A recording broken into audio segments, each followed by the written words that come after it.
bali kila mtu aangalie mambo ya wengine. Mstari wa 5, iweni na nia hiyo hiyo ndani yenu, ambayo ilikuwamo pia ndani ya Kristo Yesu. Jina la Bwana libarikiwe. Haleluya. Anasema nia ya Kristo, na kila mtu asiangalie mambo yake mwenyewe, angalie na mambo ya wengine.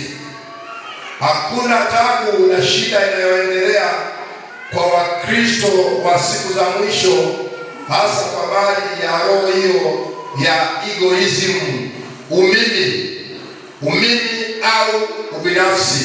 Kiyunani wanasema egoism, roho ya umimi, roho ya ubinafsi, vyangu, mimi naweza, huyu hawezi, bila mimi. Sasa ile imeenda ilileta shida. Paulo akakumbusha hilo kwamba tunapokuwepo siku zote, kama tutaangalia mambo ya ndugu, mambo ya jamaa, mambo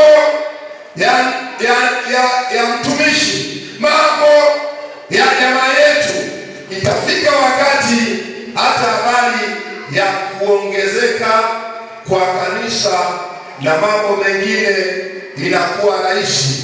Kila mtu atapenda kule unakotoka nini kinachoendelea.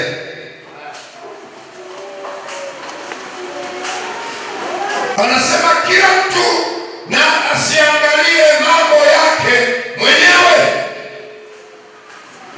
Hapo iko shida.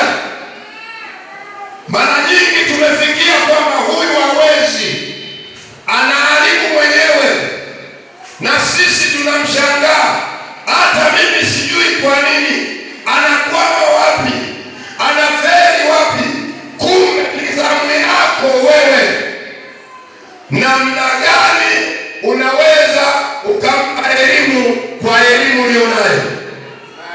Na mtu asiangalie mambo yake mwenyewe, angalie na mambo ya wengine.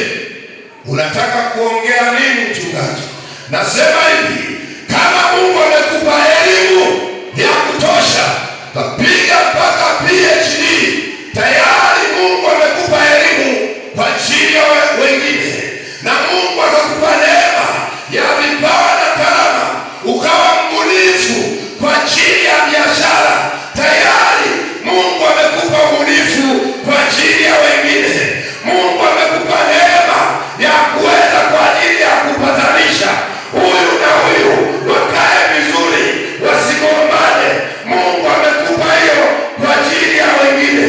Tatizo wa Kristo wa siku za mwisho, ubinafsi ndio uliozidi umimi.